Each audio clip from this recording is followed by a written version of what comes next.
I just wanted to check in with Councilmember Schubert and Councilwoman Lee. If you can hear us, wanted to do a little bit of a technical check. Loud and clear, Mayor. Yep, me too. Excellent. We are just waiting for one additional board member so that we can have quorum, and we will start as soon as that happens. Oh, do we have quorum? Oh, excellent. Excellent. Hi. Alrighty, perfect. So we'll be starting in a second.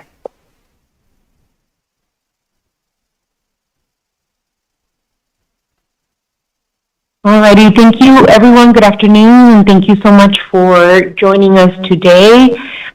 This is a little bit of starting to be a tradition to at least have a couple of joint Board of Supervisors, Mayor and Council meetings, and we wanted to welcome you to, I think this is our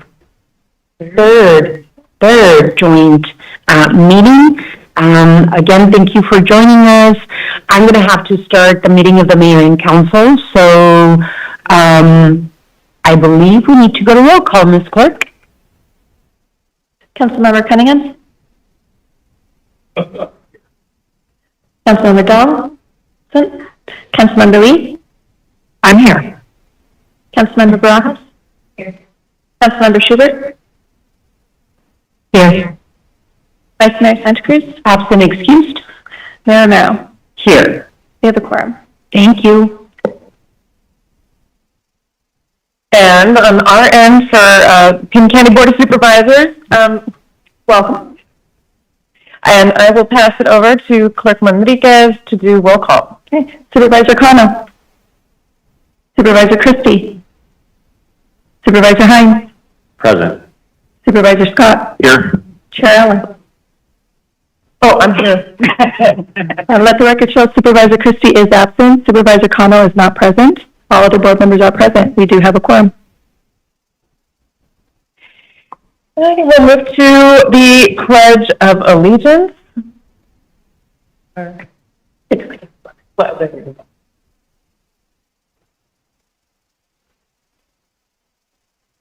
allegiance to the flag of the United States of America and to the republic for which it stands, one nation, under God, indivisible, with liberty and justice for all. Before I move on to the land acknowledgement, which is item 3, I do want to note for the record that Councilman Lee and Councilmember Schubert are joining us electronically via Teams. Thank you. So I'd like to have the Pima County land acknowledgement that is read into every Board of Supervisor meeting. And on behalf of Pima County residents and City of Tucson residents, we honor the tribal nations who have served as caretakers of this land from time immemorial and respectfully acknowledge the ancestral homelands of the Tohono O'odham Nation and the multi-millennial presence of the Pasquayaqui tribe within Pima County. Consistent with Pima County's commitment to diversity and inclusion, we strive towards building equal partner relationships with Arizona's tribal nations. Ms. Chair?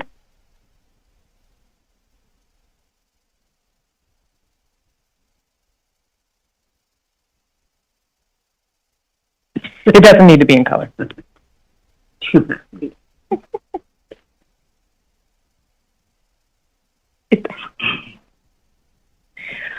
The City of Tucson is on the lands that have been stewarded by the Tohono O'odham since time immemorial and the Pasquayaqui people who have lived in the Sonoran Desert for thousands of years. Thank you. Okay.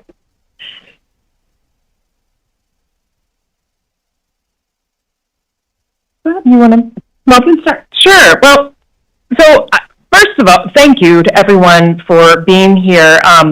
I think one of the things about meetings like this, when we are not in our own chambers, is that they are slightly deceiving in the sense that some of us can stroll in, sit down. However, all of our IT, our clerks, Our communications staff do a ton of work behind the scenes to sort of bring our institutions together in a place that is not where we normally meet. So I just want to thank and acknowledge all of the staff who are doing all the behind-the-scenes work to make this happen. It is much, much appreciated.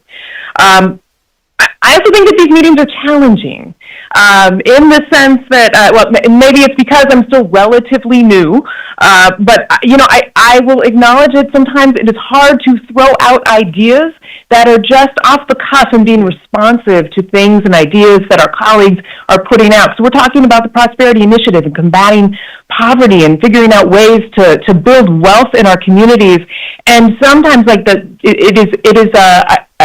you know, we can throw things out, and then just to name it, sometimes there might be somebody that clings to that idea, and then we get defined by some wildly impractical idea that we just threw out in the moment, and so we can be a bit reluctant to do that.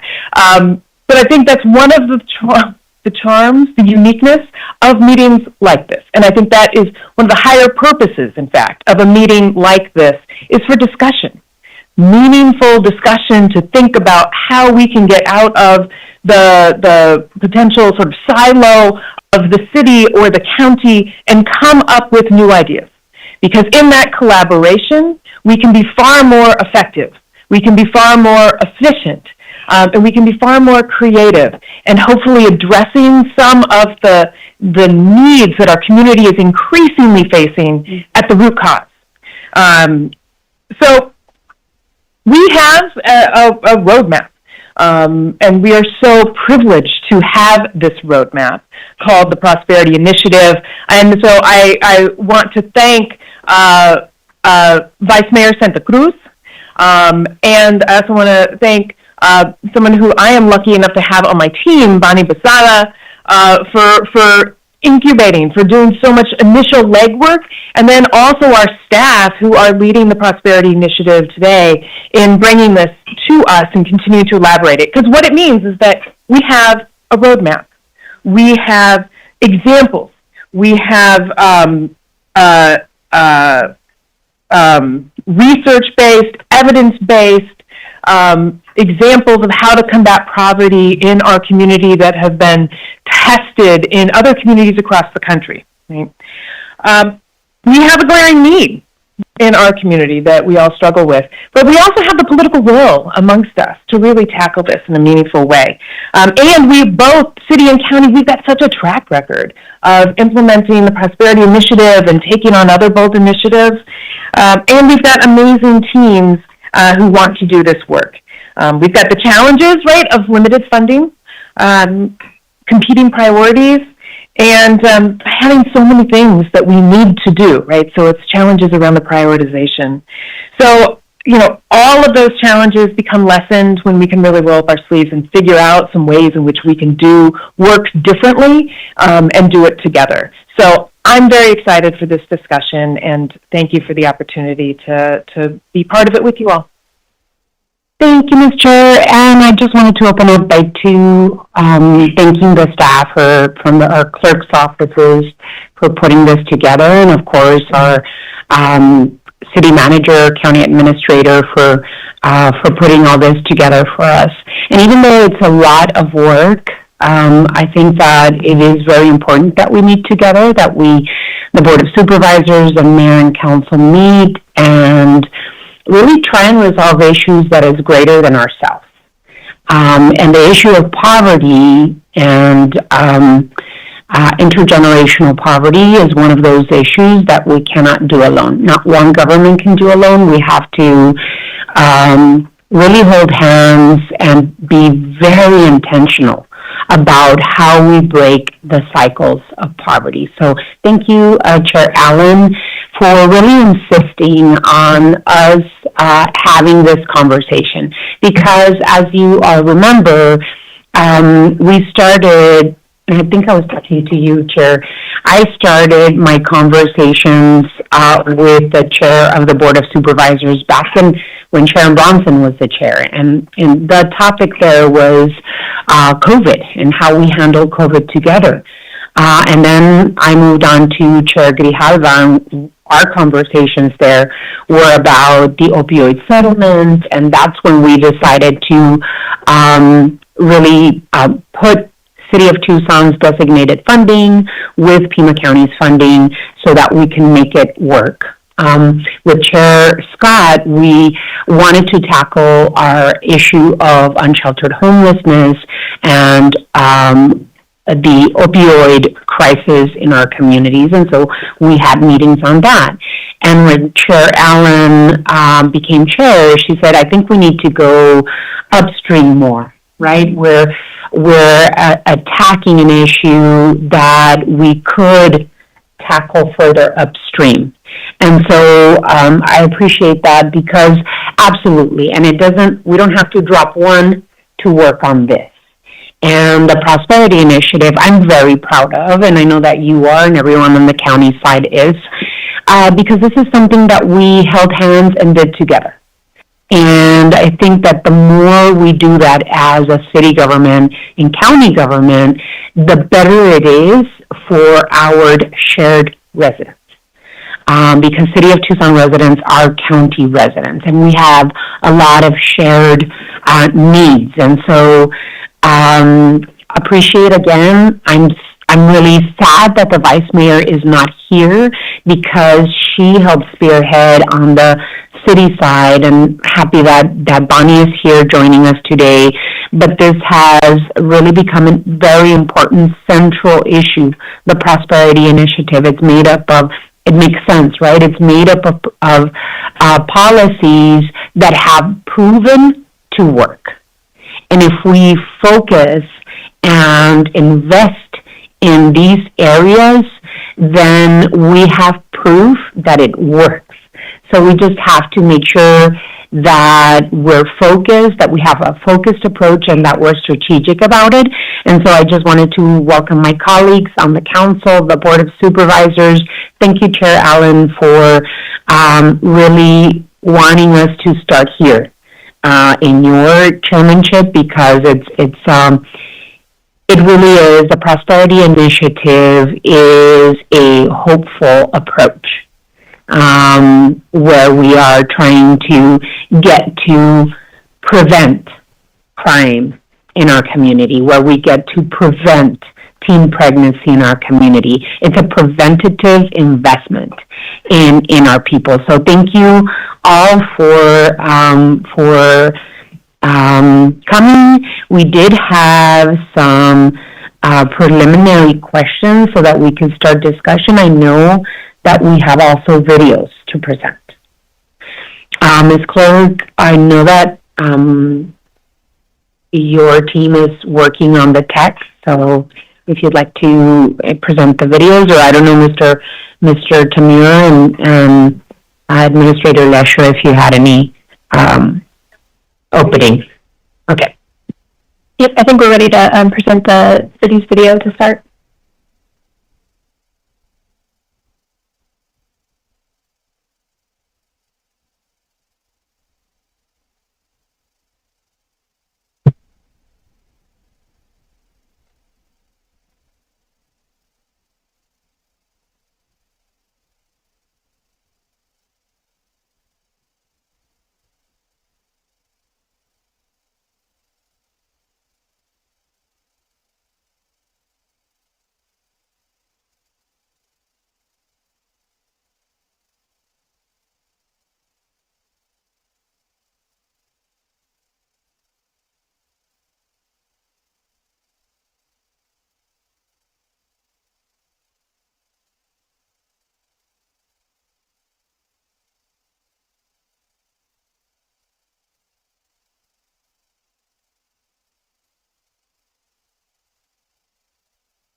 Adrian Stewart.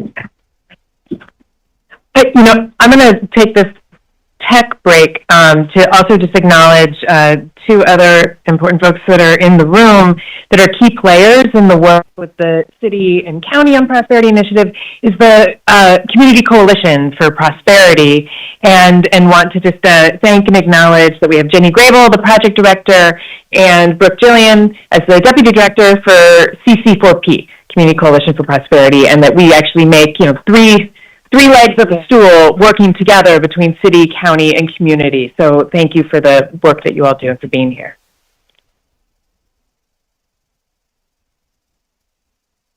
Tucson families and families across Pima County are facing interconnected challenges every day. Rising housing costs, childcare costs, transportation barriers, and the increasing cost of basic needs. Families need support from multiple areas. That is why the Prosperity Initiative matters. It gives the city, county, and our community partners a shared framework to better align our work, our investments, and our decisions around the conditions families need to build stability and long-term economic mobility. This is about moving beyond isolated efforts and making sure our systems are working together towards the same goal of interrupting generational poverty. Prosperity means families can afford to live here, work here, and build a future here. Housing costs and transportation costs and lack of access show up in people's lives by the choices they have to make. So whether that is having enough to pay the rent or the mortgage, making sure you get your car payment in, and then you add layers like medical expenses, children, making sure they have food, clothes. So these are choices people have to make. So having lack of access really impacts the choices people have to make. Transportation can be the invisible link that helps connect people to the resources or the things that they need the most. Underinvestment in Tucson neighborhoods doesn't happen overnight. It happens after decades of underinvestment where we've invested for better parks or better roads or better infrastructure in other parts of the city at the expense of another part of the city, and it's not distributed equally. And we see that here in Tucson, just west of the freeway, south of the freeway. The freeway's been a physical barrier for a long time for better investments and planning on the other side and better connections to our downtown or these other cultural commercial corridors. And part of our challenge has been how do we think outside of these walls that have been put in place during urban renewal.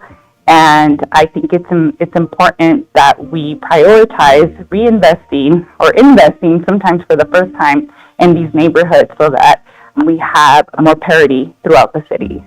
It's important for our city to invest in the communities and the neighborhoods that have been left behind if we really care about better outcomes for our community. For too long, we've been living in a city that's still heavily segregated, where you have wealthier income neighborhoods and then very low income neighborhoods. And so we need to have more of a mix throughout our city so that low income families, even though they might make less money, they still have access to really good schools. They have access to safe parks. They have access to a public transportation system, because we know that access to opportunities is going to create better outcomes in the long run.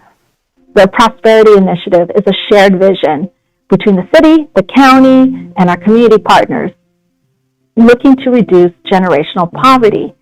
We are working together to share the word, to share the message of how we can do this in very practical ways. We have families that are challenged to get ahead, and the Prosperity Initiative provides us the foundation, the guidebook on how to implement practical solutions to help families get ahead. The bigger picture is when we can see the full system and how people navigate through it. Understanding how we can create those opportunities for people is really what we're trying to do with these policies. Housing stability is one of the foundations of prosperity because having a stable home is what builds foundation and sort of connects all of the pieces of your life: work, school, health, how you care for your children, how you care for your parents. Housing stability is the foundation for all of that. Through creating housing stability, we can prevent financial crises in families. We can prevent generational crises for children. Housing stability and investing in housing stability is one of the single most important things we can do for our community. Housing costs are so much more than just rent or mortgage payments. They are the choice, often the very hard choice, the impossible choice for many of our families between having stable, secure housing and basic human needs like food and electricity and education and health care. Housing is often one of the biggest costs that we have, and so many of our families in our community are housing cost burdened. Helping create affordable housing, preserve the affordable housing we have, is one of the biggest things that we can do in our community to create more stability and to improve outcomes for our families in all of the areas of their lives, not just in housing. It is so important to work with our community, with our residents, with our businesses, so that we are building with them and not for them. By doing this, the residents and the businesses, they know their community and their neighborhood better than anybody else. They experience it every day. By working with them, we can deeply understand the challenges that they're facing and build solutions that meet those challenges and meet those people where they are. This is the way we make lasting investments in our community, things that really make a difference and aren't just checking a box. For a lot of our working families, childcare is not a luxury, it's a necessity, right? It's what allows parents and guardians to go to work, continue their education, and possibly go for better job opportunities because they can rely on affordable childcare, which is what our KidCo program is. It also allows parents to put that stress, what's my kid going to do after school? Where are they going to go during the summertime? And it allows them to concentrate at work or concentrate at school, knowing that their kid is in a safe place. I was raised by a single mom. My dad passed away when I was 2. He got sick, and so my mom worked as a hairdresser in the city of Tucson for, my childhood. And I went to that KidCo program, which we really relied on. As a child, it allowed me to make connections with other kiddos. It also allowed me to get mentors, positive mentors, that I wouldn't necessarily have in my life. And I fully believe that without those connections and those mentors, I wouldn't be where I'm at today. And then for parents as well, I think it brings a sense of community. They're able to have their kids engage with kids from different neighborhoods, different income, social statuses. And so I think really we want the best for our kids, and having that child care that is reliable, it's safe, and that they care about their kids is really, really impactful. Thanks to direction from the Tucson Mayor and City Council, we've created the new Office of Community and Economic Impact, where we bring several key city programs, including our equity efforts, cultural affairs, economic development, climate action, and prosperity programs, all together under one team, where we're able to start really implementing the policies and goals in the Prosperity Initiative. We're going to start to measure economic development differently in our office so that we can create a culturally vibrant, inclusive, and resilient community where there's opportunity for all. The action plan takes the adopted Prosperity Initiative policies and turns them into actionable steps for city departments to implement over the next 3 to 5 years. This is taking us from the planning phase into the implementation phase. The city is also working with the county on a joint indicator dashboard to track implementation process of the Prosperity Initiative. The indicator dashboard will have different indicators for each policy that will track nationally and locally to see if we in Tucson are making a difference in breaking the cycles of intergenerational poverty. The dashboard will track different indicators across housing, like housing stability and housing mobility and neighborhood change, education, like early childhood education access and post-secondary access, health, like health coverage and reducing unintended pregnancies, and workforce, job access, transportation access, and economic mobility.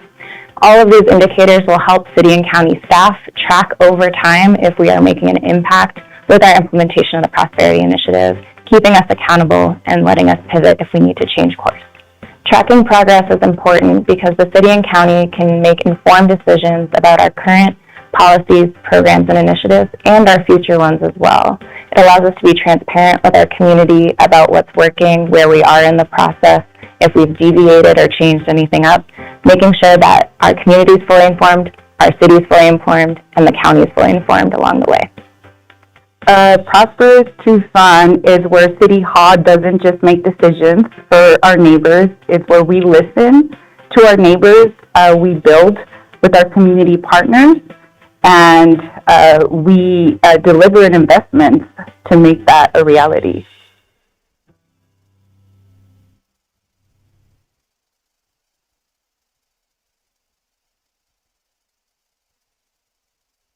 And while the county video is getting queued up, I also just want to note for the record that Supervisor Cano, representing District 5, is in attendance and has... The Prosperity Initiative... Oops, sorry, that's okay. Finish. That's right.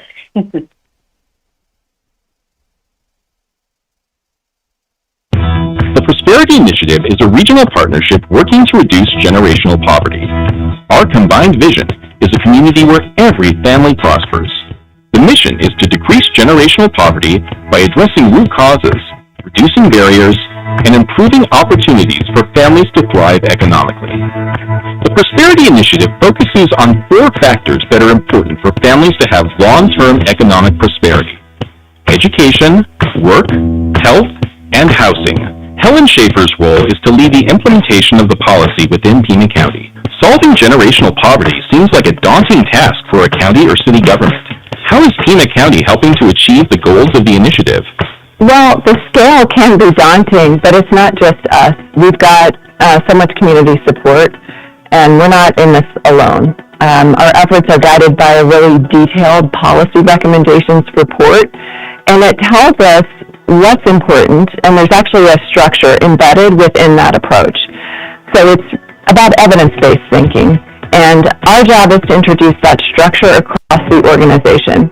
So the board's vision is really, I think, undeniably a bold vision, because what they're asking for in this policy is transformational change.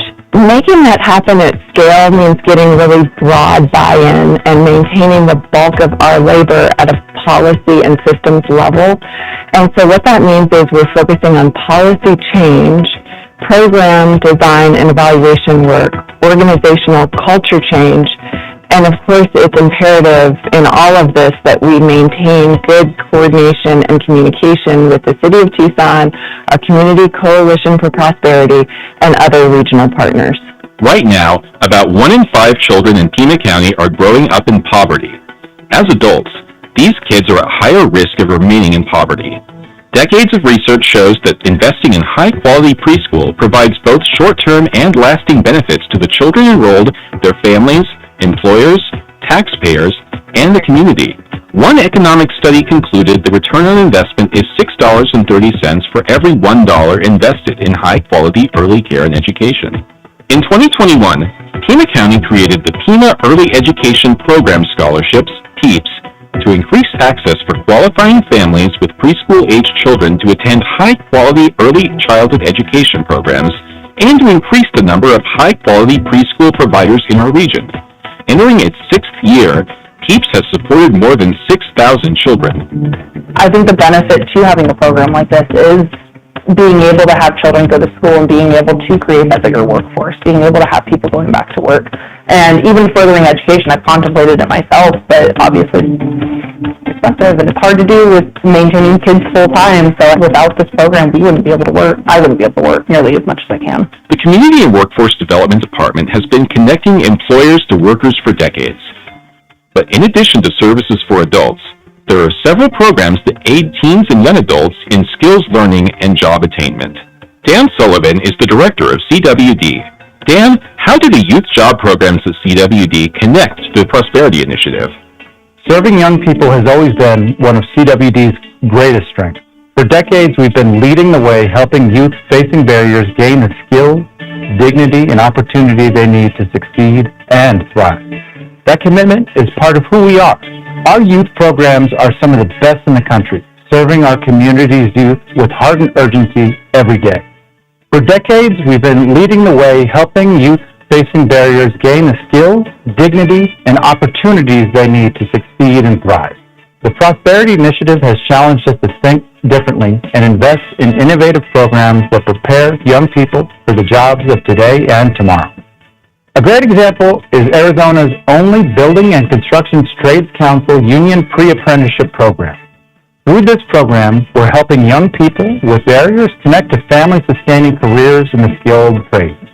They receive hands-on training, industry-recognized credentials, mentorship, and direct pathways into registered apprenticeships and high-demand careers. These career opportunities will help build wealth for them and for the next generation. That is what the Prosperity Initiative is all about. Affordable housing and stable housing are essential for prosperity. It is important that once individuals and families obtain housing, there also needs to be supporting programs to help them remain housed. It's life-changing. It's our foundation for a completely new life, you know. No more stressing about if I need to look for a second job or work more hours. Like, I get to dedicate that time to my son, and it's wonderful. It's not a luxury, it's an essential. Everybody should be able to have affordable housing, to feel safe, to feel community, to feel supportive. Like, it's everybody's right. Jennifer Darwin coordinates housing and homeless programs among the various county departments. Jen, how does adequate and affordable housing affect opportunities for prosperity? Adequate and affordable housing is one of the most powerful drivers of prosperity. We know that access to stable housing is a critical factor in ending and preventing homelessness. And children who grow up in safe, opportunity-rich neighborhoods have better education, health, and long-term economic outcomes. The Prosperity Initiative addresses housing in three key policy priorities. It increases housing supply, mobility, and opportunity. It improves the quality of life and opportunity in high-poverty neighborhoods, and increasing housing stability. Since 2022, the Board of Supervisors has approved over $20 million in gap funding for the development and preservation of roughly 1,800 units of housing that will be affordable for households earning at or below 80% of the area median income. And in 2025, the Pima County Board of Supervisors approved a 10-year, $250 million funding commitment to address housing affordability, reduce housing insecurity, and prevent homelessness across the region. This investment in housing affordability doesn't just prevent homelessness, it opens doors and creates pathways out of poverty and drives economic mobility. Housing is a platform that allows families to thrive, communities to prosper. Expanding opportunities for adequate health care, addressing social determinants of health, and avoiding medical debt are all key initiatives of the County Health Department as it relates to the Prosperity Initiative. Dr. Cullen, what are social determinants of health, and how do they affect individual or household prosperity? And are there health department programs that seek to improve or mitigate factors that affect the overall health and prosperity of our county? At Pima County Health Department, we talk a lot about the social determinants of health, non-medical factors that influence health outcomes. These are the everyday things that determine whether becoming and staying healthy is easy or difficult. Things like economic stability, reliable transportation, education access to health care when needed, healthy food, and community resources available to support your family and community. These things matter. But here's the part that we don't say enough. Health itself is the foundation for prosperity. I often tell my team health is wealth. When people are healthy, they're able to go to school and work, care for their families, pursue opportunities, and move towards long-term stability.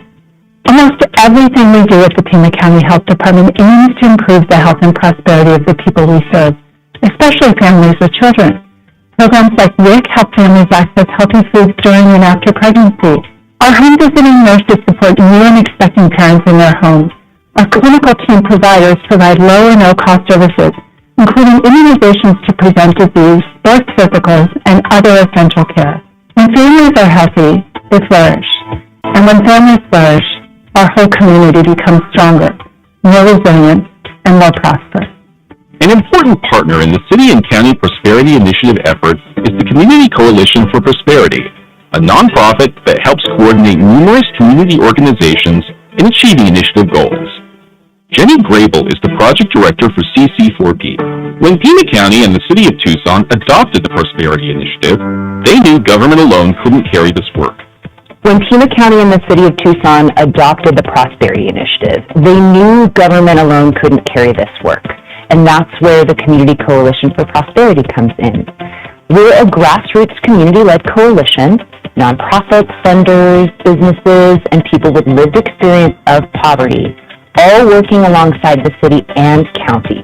We don't deliver direct services. Our job is to be the connective tissue, aligning systems so that every service, every dollar, and every partnership works better together.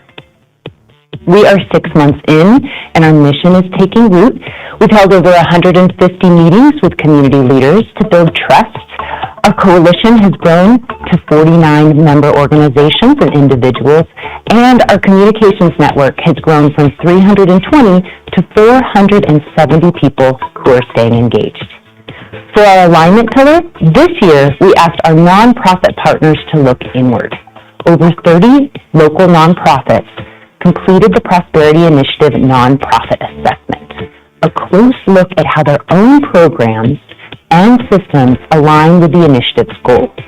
From that group, we selected more than 20 organizations to join our inaugural Growth Alignment cohort launching this August. In our implementation pillar, that coordination shows up in real projects across housing, workforce, education, and health. Our housing working group is building a community-wide, person-centered housing and homelessness strategy. Our workforce development working group anticipates J.P. Morgan Chase funding to build a workforce development heat map, mapping what programming exists and who it serves so that employers can see exactly where the gaps are. Our education working group is supercharging PEEPs and working to boost FAFSA completion, and our health working group is partnering closely with the Pima County Health Department on its community health worker pilot in the 29th Street Thrive Zone. For our advocacy pillar, we're centering the people closest to the problem. We're launching an Advocacy Connectors cohort this fall, putting people with lived experience at the center of shaping our coalition's advocacy priorities, not just informing them.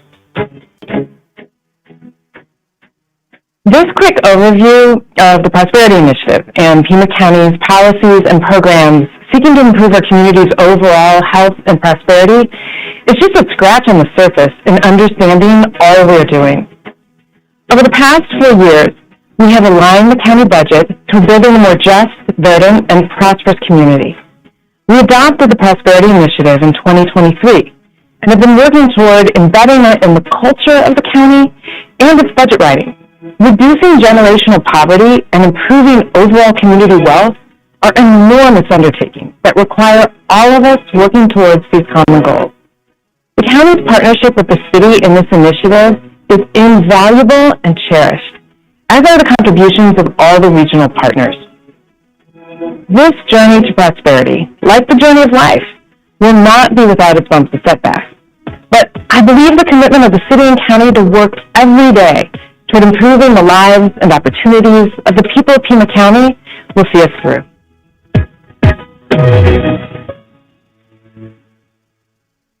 I feel like clapping after these videos. So one of the things that we talked about, Chair Allen and I, was to just start with questions. And we're not going to go around the table. We are going to open it up for the colleagues to jump in. But we have some prepared questions so that you can think through, and it will help us lead the conversation. And to those that council colleagues that are with us electronically, please make sure that you're raising your hand, and we will have our clerk making sure that we are paying attention to the screen. So, sure. So we thought kind of basing the discussion, both level setting with the videos as a foundation, and then just thinking about two key questions. One is, where do we, and we meaning county if you're county, city if you're city, where do we lead on the Prosperity Initiative, right? Because sometimes we lead, sometimes we follow. And then the second question is about what gaps do you think exist in our Prosperity Initiative work? Is rolling. So if you want to jump in, Supervisor Cano? and then Councilmember Cunningham. Thank you, Madam Chair, Honorable Mayor, members of the board, and council. I want to spend a few minutes talking about preschool, not simply as an education issue, but as an economic development issue. If you have never heard of PEEPS, the concept is pretty straightforward. The Pima Early Education Program Scholarships, PEEPS, is Pima County's investment in helping families access high-quality preschool. We do that through partnerships with school districts, Head Start, and high-quality community providers. As you heard in the videos today, we are investing approximately $10.9 million annually in this effort and serving more than 1,500 children each year. And since we launched this effort in 2021, PEEPS has supported more than 5,600 annual preschool enrollments and an estimated 7 million hours of early learning. Those are big numbers, but I want to translate them into what they mean for our economy. If you are a parent of a 3 or 4-year-old, child care can be one of the biggest costs in your household. A full PEEP scholarship is valued at $12,600 a year. So for our residents, our shared residents, think about what putting roughly $1,000 a month back into a working family's budget can mean. It can mean making rent or a mortgage payment, paying for groceries, paying down debt, and it can mean being able to afford to stay in the workforce in the first place. We actually asked our PEEPS parents about this. 59% said going back to work or increasing their work hours was a very important reason they enrolled their child in preschool. That is why I want our neighbors and our public and private sector leaders to understand that preschool is workforce infrastructure. We build roads to get people to work. We invest in workforce training to prepare people for work, but for thousands of parents, none of that matters if they do not have a safe and reliable place for their 3 or 4-year-old to go while they are working. And the need for us to come together like we are today is significant. Our latest analysis found that an estimated 13,000 children can benefit from access to pre-K countywide. PEEPS and our partners are serving about 40% of that need. That means that while we have built something significant, we are not close to being finished. As of the end of May of this year, 630 eligible children were on a PEEPS waiting list. These aren't families who might someday be interested in pre-K. They qualified, they applied, and they are waiting because we do not have enough scholarships and classroom capacity. So to answer the question, Madam Chair, Madam Mayor, I think that 630 number should matter to all of us. It should matter to the county, it should matter to the city, and it should matter to every employer struggling to recruit and retain workers. Because behind every one of those children is a household trying to figure out the same question: who is going to care for my child while I go to work? This is where PEEPS fits squarely within the Prosperity Initiative. It's about removing barriers that prevent people from building economic security in the first place, and child care has to be at the top of that list. Our long-term ambition should be to get Pima County much closer to broad access to high-quality pre-K, including working in middle-class families who earn too much to qualify for traditional assistance, but nowhere near enough to comfortably absorb a 5-figure child care bill. We have already demonstrated that local government can make a difference. The City of Tucson and our municipal partners have contributed over the lifetime of PEEPS approximately $4.7 million, including $3.8 million from the City of Tucson. Thank you. Now we need to ask what the next chapter looks like. Government cannot do this alone. I want our employers, our philanthropic institutions, our school districts, our providers, our municipalities, and our community partners to be at the table with us. Investment in pre-K is an investment in human capital. It's an investment in the 3-year-old sitting in a classroom today who will become a part of Pima County's workforce 20 years from now. So in conclusion, kids learning, parents working, families saving money, employers growing their impact. When these things happen together, our entire region becomes more prosperous, and that's what the Prosperity Initiative is about. Thank you. Councilmember Cunningham? First of all, congratulations to all the folks who've worked on the Prosperity Initiative so far. It's a great start and great inventory of all the things we have, focusing it and aligning it to make it work forward. My ideas for the Prosperity Initiative are long-term and a little bit ambitious. I like to come up with things that are a little bit more out of the box. For instance, jumping off, I'm going to do this one first because of where you just came from on early childhood education. I actually think we can set a goal to have a 42-month-old or older pre-K program universally in Tucson, in Pima County in the next 10 years. We have 50,000 kids, give or take, that are 0 to 60 months in Tucson. And right now, if you add up the number of families served through DES, First Things First, PEEPS, or Head Start, we actually capture a substantial number of those. But it only comes out to about 40%. Some folks are never going to engage a government system, and that's fine.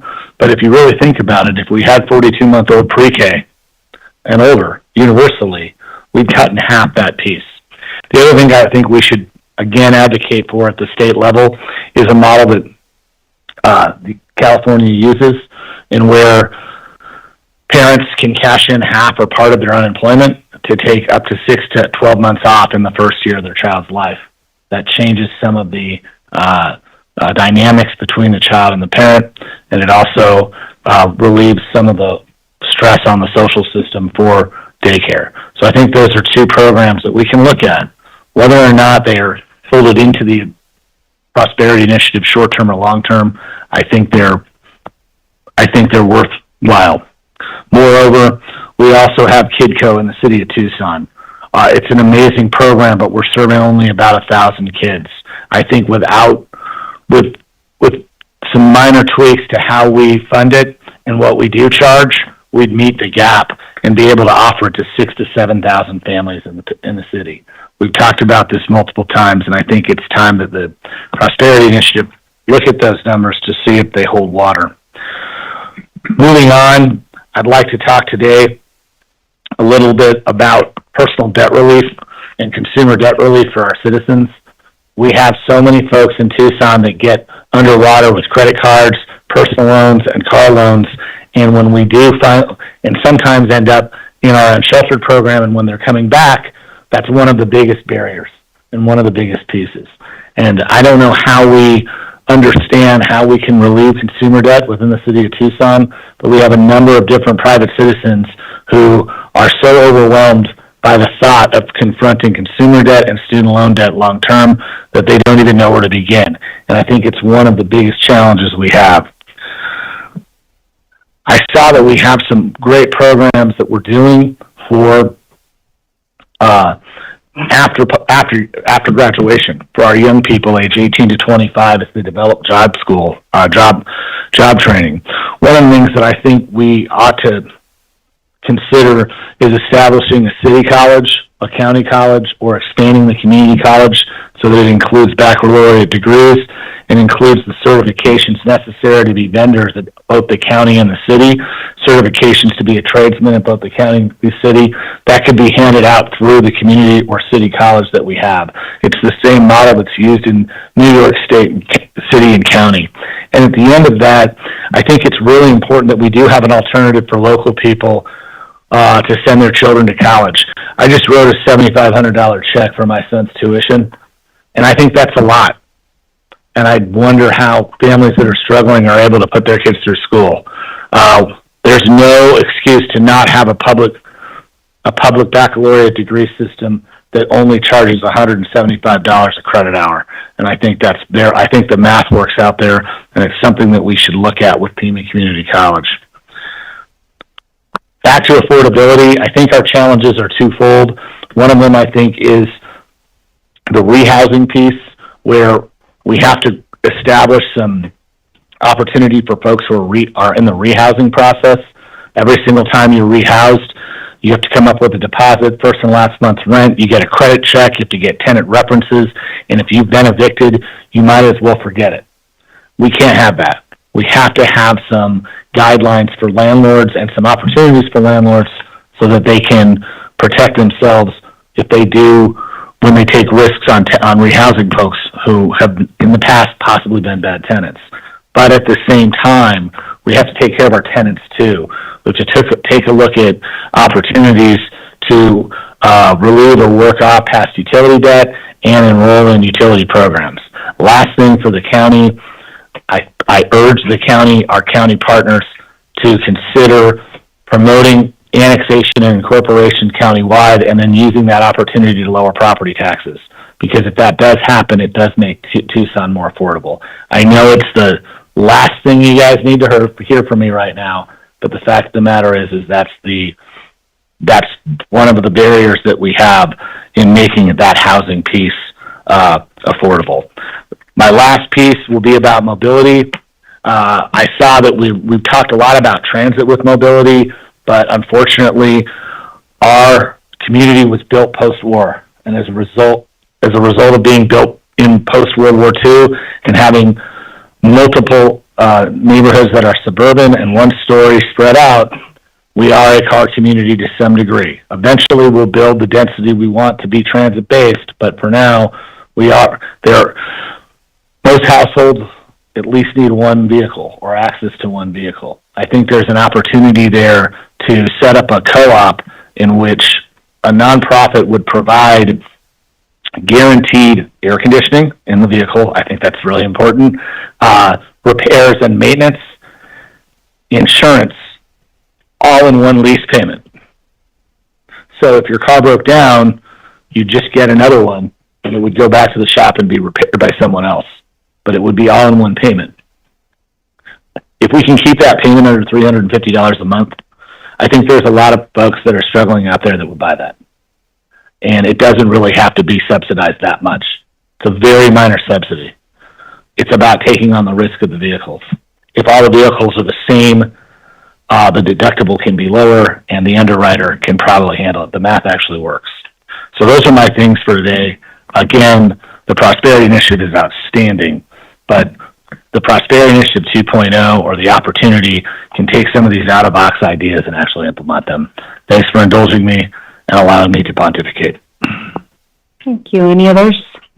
Councilmember Barajas? Thank you, Mayor. Thank you, Chair. Well, I'm really excited to learn more about the Prosperity Initiative. You know, I'm still too relatively new, so this is something that really, not just me, but my office gravitated towards. And I really want to today just focus on youth re-engagement, thinking about middle school to 24 years old, and thinking how can we connect our young adults, our youth, specifically our young men, into more jobs, workforce development.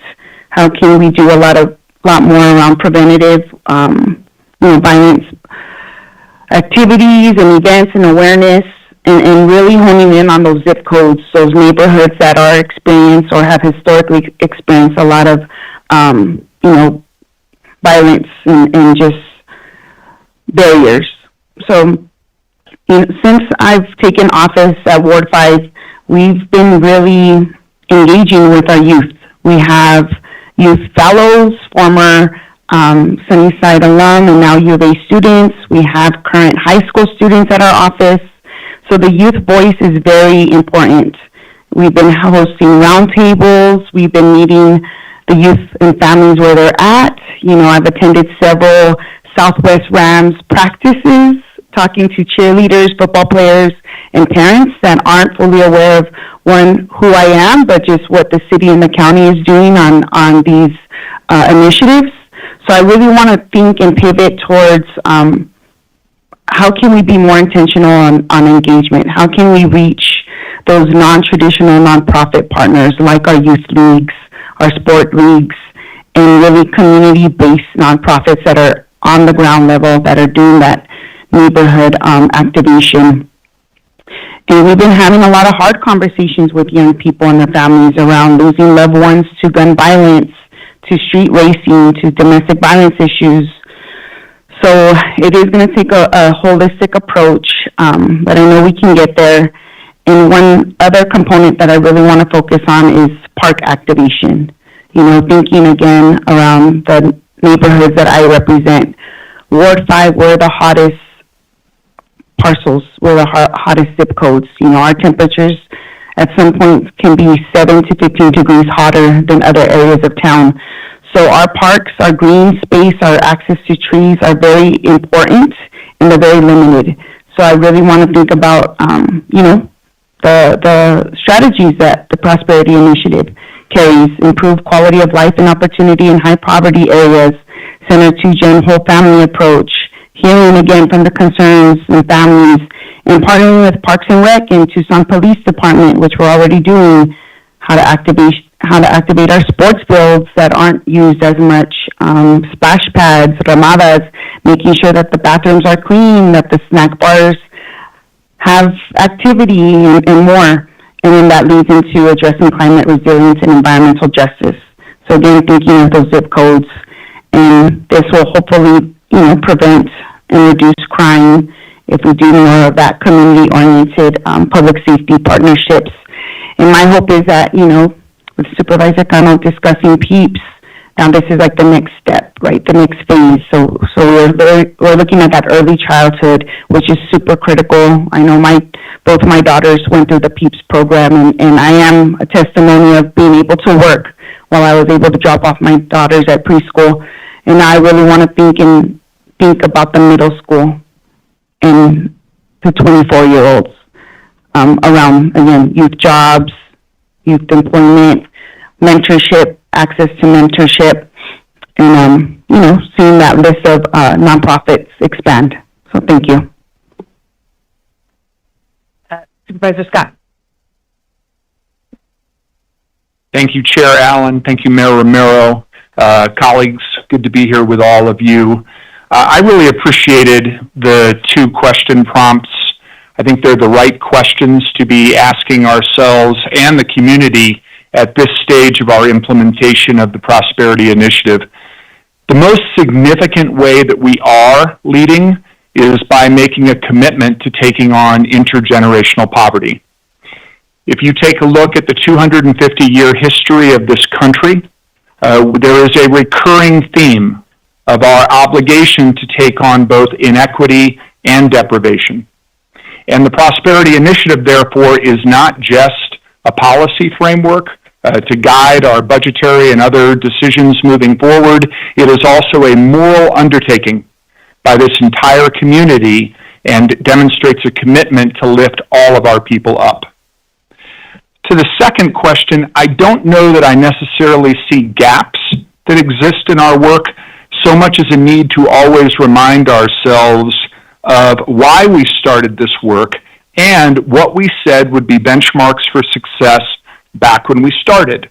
For example, there is this quote from the September 20, 2022 memo to the Board of Supervisors as the Prosperity Initiative was being considered and drafted.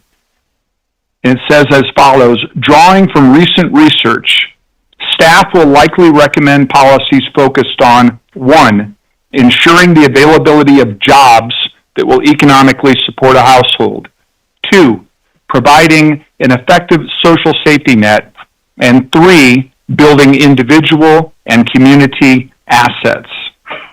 Thinking about these fundamentals, I therefore see the 2-generation whole family cross-policy strategy as central and fundamental to what we focus on.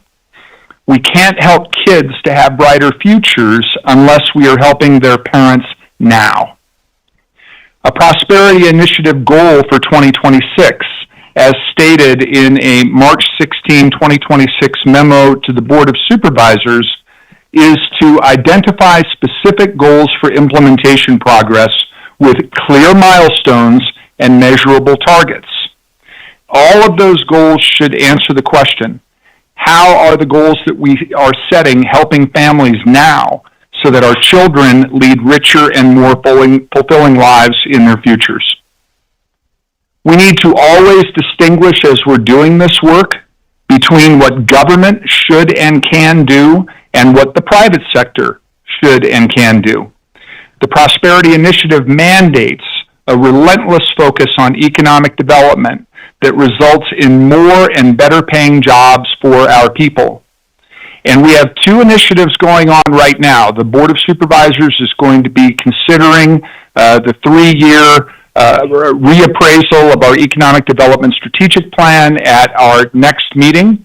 Mayor Romero is involved with an initiative through the Bloomberg Foundation that is also focused on regional economic development. And everything that we do in economic development should trace back to the Prosperity Initiative, and always with that ultimate goal of bringing in better and better paying jobs into our community.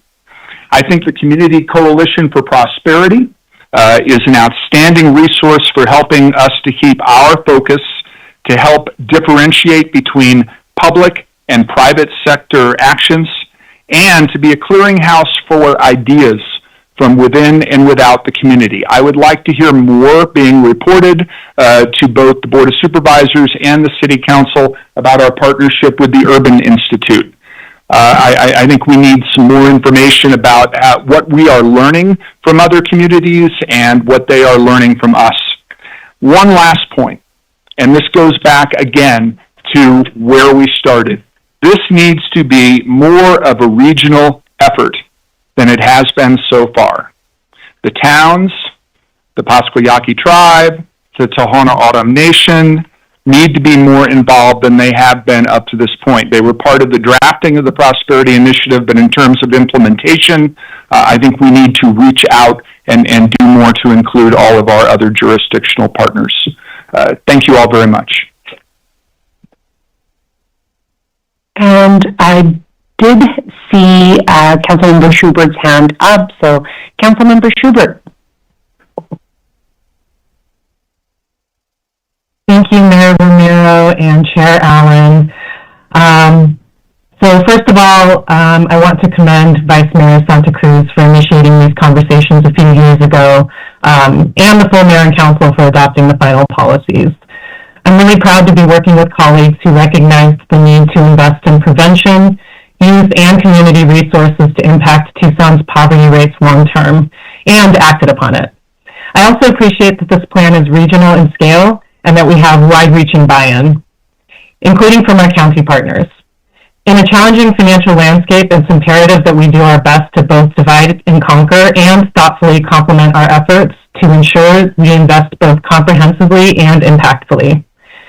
So just thinking about the city's existing work and our leadership, a few policy areas stand out to me. The first one is under workforce, transportation to connect disadvantaged communities to jobs and resources. The city's doing a lot here. Our Fare Free Transit is this policy in action, and our Community Corridors tool, also known as the CCT, is helping us bring more housing to transit corridors. Under housing, increasing housing supply, mobility, and opportunity, I see a lot of the work with the El Pueblo development arm showing up here, as well as our efforts to accelerate development with middle housing and the ADU ordinances, as well as the emergency housing declaration. Also under housing, improved quality of life and opportunity in high poverty areas. Our Thrive Zones exemplify a lot of what this policy recommends. I'd also count many of our bicycle, pedestrian, and transit initiatives, including the Transit Safety and Security Plan and our Transit Ambassador Program, in this bucket. Under workforce, improved job quality for low-income workers. Given our minimum wage ordinance, I think there could be potential for the city to take a leadership role in this policy area. Under cross-policy strategies, address climate resilience and environmental justice. I'd also just add that I think that our Tucson Resilient Together Climate Action and Adaptation Plan illustrates a lot of these aspirations in action. And then in collaboration areas, under housing, improving housing stability, just want to say that I've really appreciated learning more about the county's regional housing strategy and funding plan recently, especially the substantial prevention investments. I think there's a real opportunity to more strongly align here, especially between our teams engaging in prevention. Really important work. And this is under our Community Safety, Health, and Wellness, which we call CASHU, as well as TC3 and Ward Office Constituent Services. And should I also address the what gaps you think exist in our Prosperity Initiative work, or is that a separate section? Yeah, no, you should absolutely jump in, and then we can continue the dialogue. Sweet. Okay, thank you. So what gaps do I think exist in our Prosperity Initiative work? I think one of the Prosperity Initiative's challenges is that by focusing on intergenerational poverty and particularly families with children, there can be a sense that other vulnerable populations are being ignored because they don't show up directly in this plan. This is definitely something that I've heard from constituents before. I also think it's essential that we view this effort alongside other efforts like our age-friendly plan related initiatives for older adults, as well as our Safe City and One Pima plans tackling substance use and homelessness, and recognize the importance of forward motion on all of them, just thinking very much in a yes and way rather than either or. All right, so thank you so much. That's excellent. Any others? Okay, I just wanted to kind of synthesize what I've heard, and then talk about what I think we're doing good on the city side together, and then what the gaps I believe are that we can actually, I don't like to call them gaps as much as opportunities to do something about and work together on. So I think the city of Tucson is doing, from the 3 cross-sector policy strategies, we're doing amazing work on climate resilience and environmental justice. Our people-centered, focused approach, equity-driven climate action plan is really that, right? Environmental justice. It's put into action. We have been very intentional to start in the areas of our community that have seen environmental injustices, high poverty areas where, as Councilmember Baraja said, is where we see the areas that suffer, higher temperatures because there's less tree canopy, where we see the TCE and PFAS issues concentrated in. And so our climate work is, I believe, leading in the state and around the Southwest. And I know that Pima County also is focused on doing a lot of climate work. On housing, we have a housing affordability strategy, and I do see Ann Chaneka here, our Director of Housing Community Development, and her team that's doing amazing work.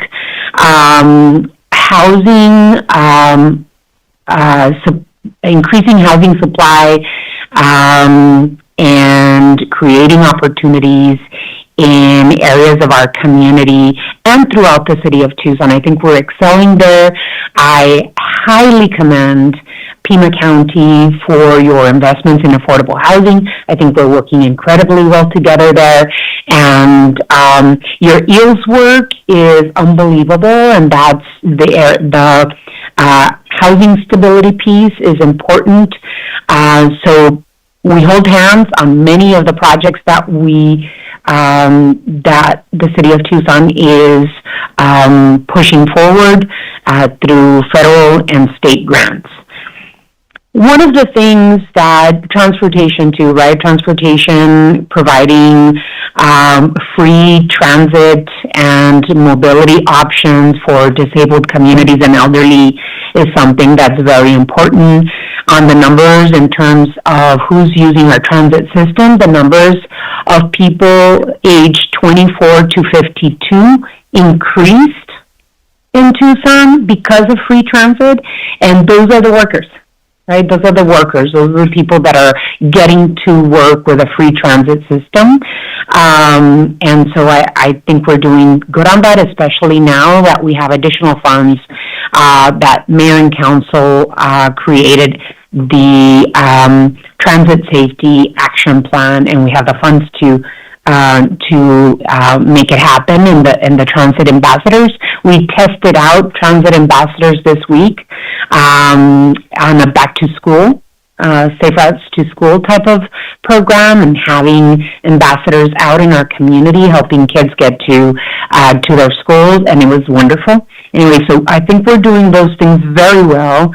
One of the reasons that our team, the Bloomberg-Harvard initiative that the city of Tucson was accepted to, our key priority was economic development, is economic development. And what has plagued Pima County and our city for more than 40 years is a big number of people living in poverty. It's way higher than the state average. than the national average. And that is one of the reasons why the Prosperity Initiative was created. I remember working with Bonnie when she first started having these conversations in Pima County, which was, 15 years ago, maybe, Bonnie? 15 years ago. And so we've got to be focused and really talk about economic development and creating high-wage, long-term jobs in our community, because, as we say, that right, if we work on the 4 policy areas, which is education, providing work or jobs and high-quality jobs, housing and health, then the quality of life and the prosperity of individual families in our community is going to improve. So part of that work, I go on to opportunities, right? The opportunity that we have, and I'm very excited about a couple of places. In the city of Tucson, we just created, based on our work through the Bloomberg Harvard Initiative, we created our Office of Community and Economic Impact. And in that office, led by Lynn Mandel, is our Chief Resiliency Office. We do have our Equity Office. We have the Prosperity Initiative. We have our Economic Initiatives piece, our Cultural piece. And we want to bring down the silos in all of those, in all of that work, because they all relate to each other. And we've got to be able to help attract and grow the jobs that our community is ready to say yes to. And so that's why, your comprehensive economic development strategy, our comprehensive economic development strategy, and the recent work we're doing with Bloomberg Harvard and the Urban Institute is leading us to a place where we're really holding hands and moving forward to be able to create those opportunities.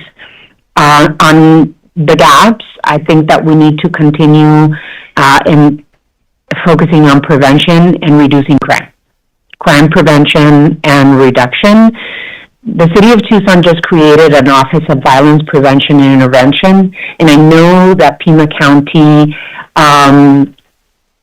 invests heavily on youth employment, and I think there could be additional work there.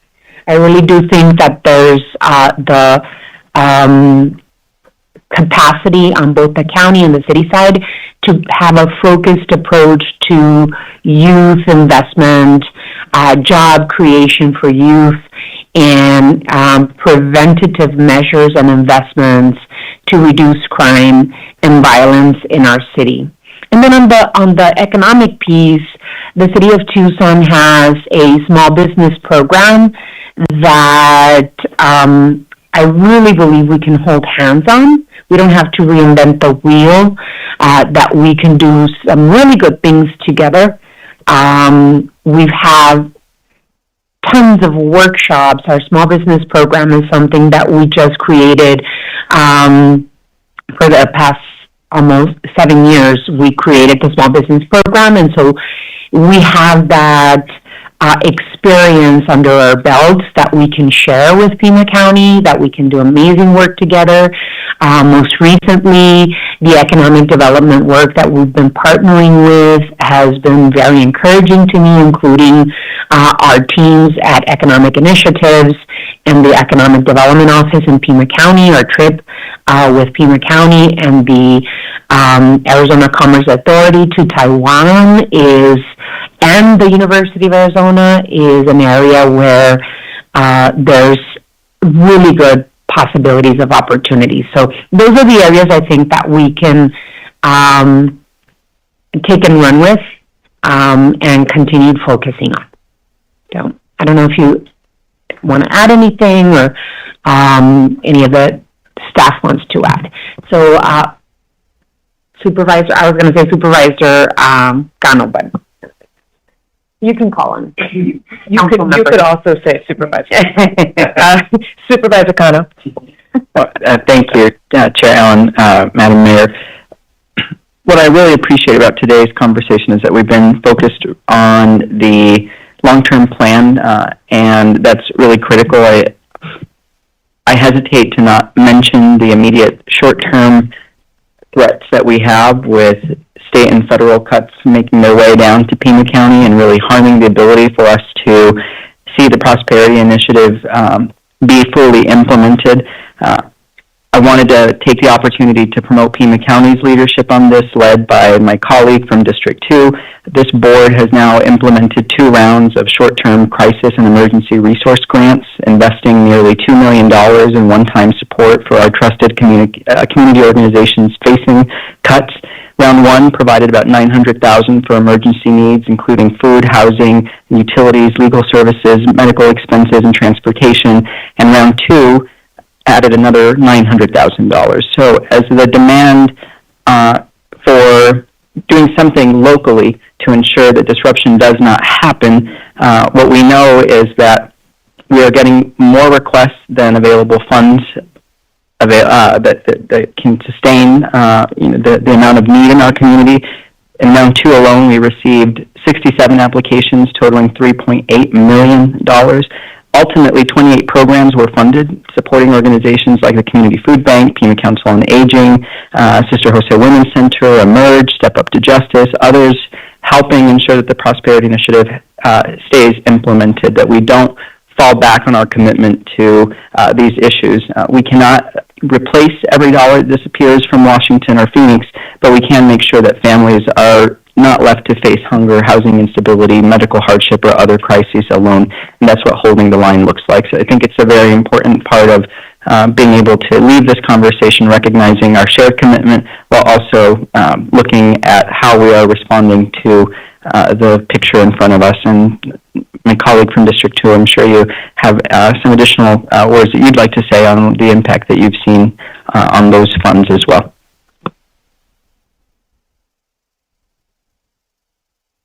I know that City Manager Tamir did put his hand up, so go ahead, Tim. Thank you, Honorable Mayor, members of the council, and members of the Board of Supervisors.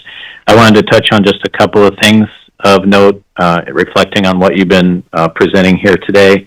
I wanted to note that the Mayor and Council recently approved the Economic and Workforce Development Grants for many community partners across the region.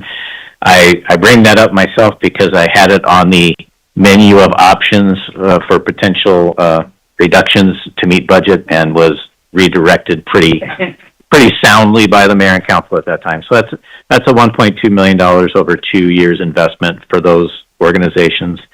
I want to thank Administrator Lesher and her staff for the great collaboration, especially in the economic development space. They're actually finishing each other's sentences now, and we're at every table together. So thank you, Jan, for that. And the mayor and Supervisor Hines were at an event yesterday that was an example of that. And we're early days on KidCo for this school year, but the numbers are looking already positive. August of 25, and KidCo enrollment increases as the school year goes on. As people find jobs or as they find the need, the enrollment rate raises. We are already 170 kids higher than August of last year, and we're almost at the number we ended last year at with KidCo enrollment for in-school KidCo. So we've done some reforms to the program. The financial projections are sound. That was a bit of an uncertainty there because we changed the structure, and more than double the number of kids or parents who are receiving a discount than this time last year. So we've got higher enrollment than this time last year and a higher percentage of them receiving a significant discount. So thank you, Mayor and council members, for your leadership on the KidCo program. Thank you, Mayor. Thank you, Chair. And thank you all. Thank you, Councilmember Cunningham. Just a few things about economic development that we weren't really touching on. We've gone through these conventional pieces for a long time about attracting surplus jobs, and everybody knows that's a very conventional and opportunistic way to look at economic development. I think it's a good thing. And then it kind of translated into home growing businesses here that would eventually give us surplus jobs. The big thing is, how do you risk taxpayer dollars or leverage taxpayer dollars for something that's not a sure thing? So we tried, to promote incubators and things of that nature. But again, we're not really going to have any guaranteed ROI. We can just do our best. I think the one thing, though, that we forget is when we talk about tourism dollars, there's two types of them. There's people actually coming to visit us because we're awesome, but there's other reasons, and that is people that live here and leaving just for the weekend because we don't have the things to offer them that they're looking for. And that's, I think it's a huge missed opportunity for us. I think all too often people leave for the weekend to go to a concert, go to the lake, go to the beach. Not that we're going to get a beach anytime soon, but go to a water park. I have plenty of friends who leave for the Wolf Lodge. I don't know why we can't have a Wolf Lodge. We have plenty of people who leave for the lake. I don't know why we can't at least look at making that, working with our partners in Santa Cruz County and augmenting Patagonia so that it's a day trip and they're back the same day, or possibly doing something ourselves here in Pima County. I don't see why we don't look at being more aggressive, attracting some of the local, the roving shows, whether it's Lollapalooza or Country Thunder or Live Nation or any of those other groups that come through, and they seem to always veer to Phoenix. When I was a kid, multiple groups that were some of the biggest groups in the world, U2, Motley Crue, Ozzy Osbourne, I saw all of them at the TCC. So I want to try to bring some of those things back. The last one I'll talk about really quick is our airport. And this is one of those things that we really want to consider rethinking. There's an airport in Montana that has reformed how they allot the gate time and how the gate agreements are done through the airlines. And as a result, they've increased their single destination traffic by like 180%. And so I think it's something for our airport authority to look at. And I think it's one of those things that you don't take for granted. But recently a friend of mine flew from Spain, and they had only two choices to have one stop, and they both involved like 9-hour layovers. We can't have that. That means that everybody, whenever they fly international, is just going to drive to Phoenix and leave their car in Phoenix for 2 weeks. And not that that's, I get it, rich people problems and stuff, but still, these are economic opportunities that we leave on the table. Every single time someone says, Tucson just doesn't have what I need for this weekend. That can happen a couple times a year, but through, whether it's the lake, youth sports, water parks, the beach, everybody's gone. The other thing I'd say, and this is, again, the mayor may not laugh about this, I really think we should try to work with the tribe to shorten the drive to Rocky Point. Because, again, why can't the beach be a day trip or an overnight trip instead of a 4-day trip? So when I said beach, I'm not really kidding that much. So those are some of those things that we leave things on the table. Every single time one of our own folks leaves Tucson to go have a night out in Scottsdale, well, that's lost revenue and sales tax that would have been a night out in Tucson. And I got to tell you, our downtown Tucson, our vibe and what we got going there, despite the latest things, I'll take that vibe over Scottsdale any day of the week. So we've just got to be able to maintain, we've got enough things in the community to keep us competitive and keep our folks happy to be here. So that's it. Alrighty, any others? Councilmember Barajas? Well, since we're on the conversation of economic development, I would like to just share a couple observations that I've had as, most recently, actually on my way over here, I was speaking to a business owner, and he has some frustrations around, city-county processes around permits, rezoning. He shared that he had take out $75,000 to hire a firm to help with, the permitting, the architecture plans, for that person to come down and get that process going at whatever office he had to go to. So when thinking about the Prosperity Initiative, I think it's great. Like, let's increase small business ownership and expansion opportunities. But I feel like we also need to look at the businesses that have existed for more than 15 years, because there's been new processes in place. And I know for Ward 5, we've been having lunch meetups once a month and going to a lot of these businesses that are, considered legacy businesses that aren't very savvy on emails or have websites or a current, social media account. So I would like to make sure that we're revisiting those legacy businesses that have been very successful but need, more hand-holding with the permitting process, because as this man shared on my way over here, he told me his crew's not going to be able to work if he doesn't get, his store open. So if we could do a better job of coordinating that between the city and the county, I do feel like that will provide more opportunities for our community regionally. Thank you. Yeah, I concur that we can, I think that's an area where we can explore more and focus on our small business support and development. And then also arming small businesses with training.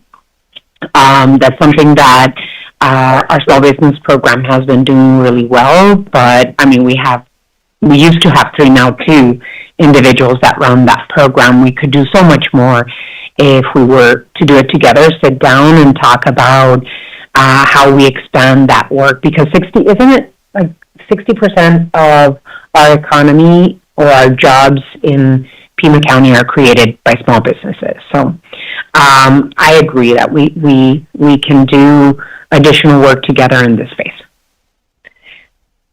I would also note too that I know between city and county, our planning departments, our development services department do a lot to ensure that when you cross the road, you don't confront different regulatory procedures, right? So that there is a seamlessness between the city and county.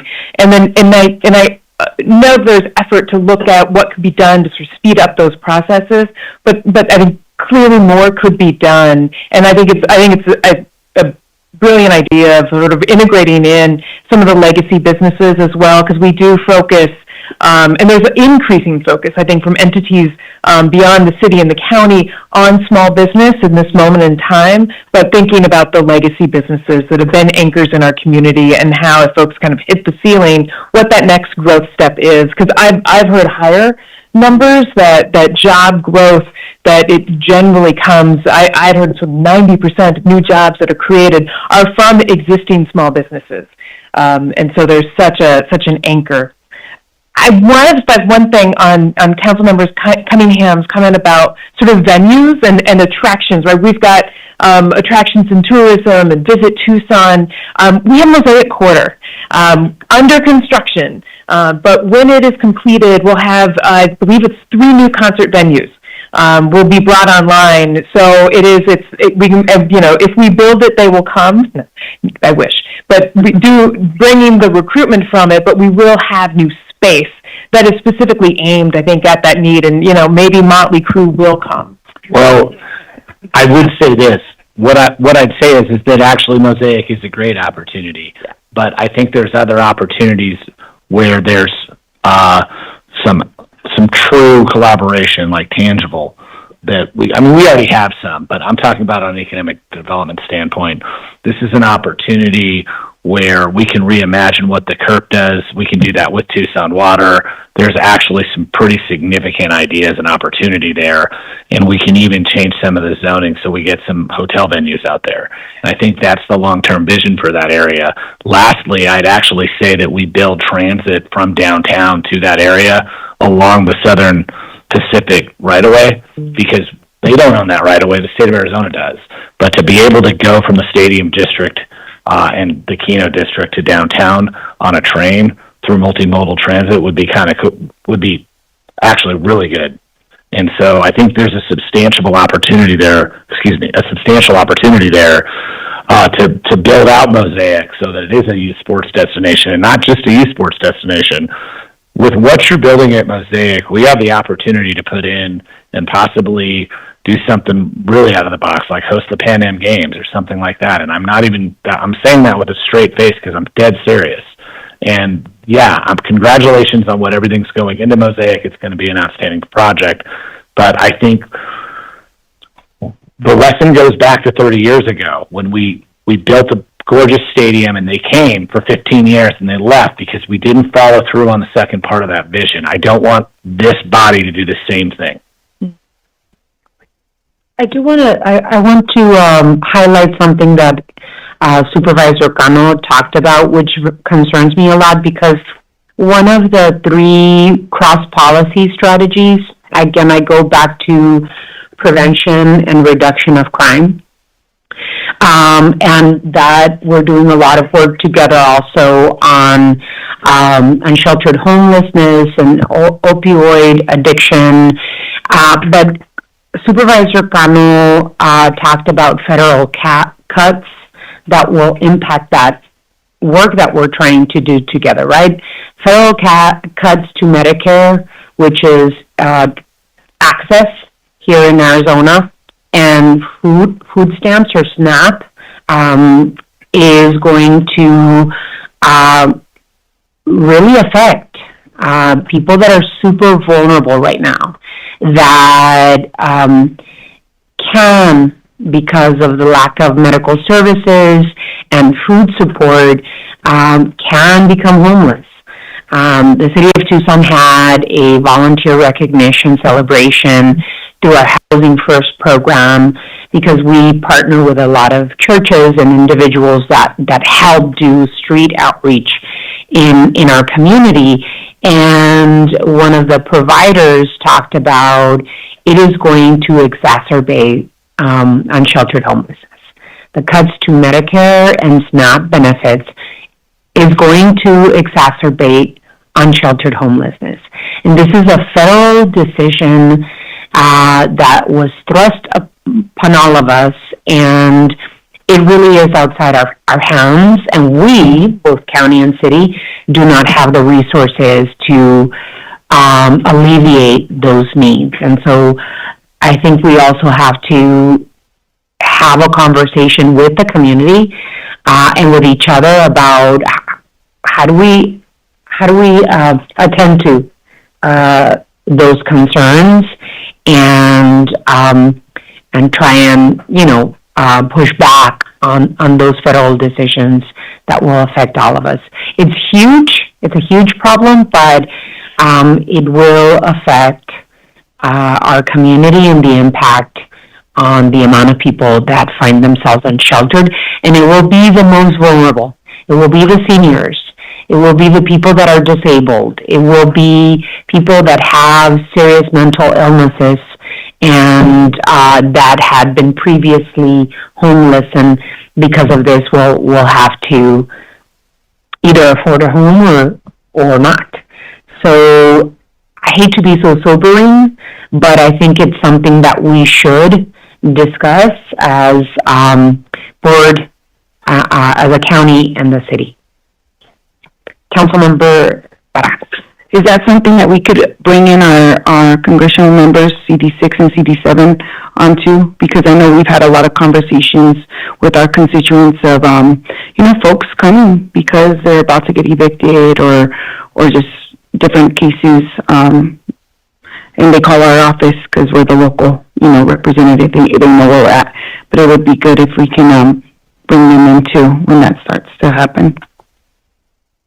Chair Allen.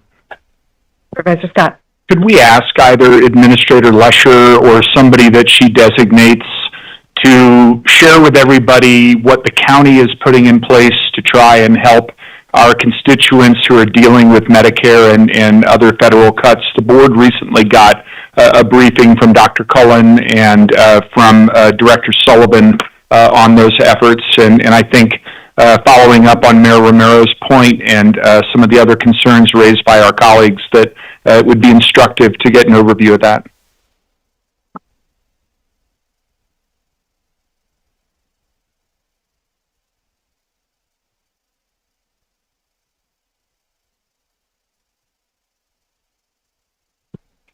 it's not working. How about now? Yes. There you go, after I did everything. So, unfortunately, I can't speak so much on the Medicare side, but I can speak on the SNAP side. We're seeing an influx of folks who are losing their benefits, and it's really hurting our community. But fortunately, at the One Stop, this is what we do for a living. So we have beefed up everything that we do. Our navigators are now able to sign folks up directly for SNAP benefits. And all the work that we do through the One Stop of getting people into the workforce, be it through training programs, through the classes, the resume classes, the job search, everything counts towards that time. So we've redoubled that effort. We've communicated with the community that this is the way to maintain those benefits, and we are co-hosted with other organizations, most notably DES. And that's where folks go to ensure that their working hours are approved by DES. And because of where we're situated, the Keno One Stop is also the busiest DES SNAP location in Pima County.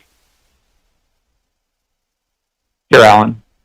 And then specific to Medicare and Medicaid, I know that we have heard how the health department is working with our constituents to deal with not only the gravity of those cuts, but also the preemptive decision made by the state's Department of Economic Security to cut back their own staffing.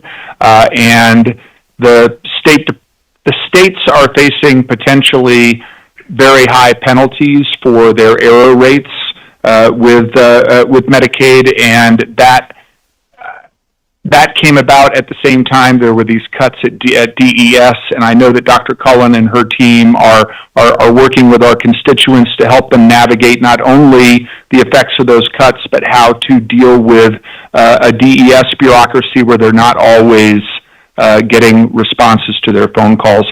This is such a significant matter that there was even an episode of the Daily Podcast from the New York Times last week that focused on Arizona and how our Medicaid cuts are a harbinger of what we can expect to see around the country, especially since the Congress put the main effects of the big, beautiful bill to take effect after the midterm elections.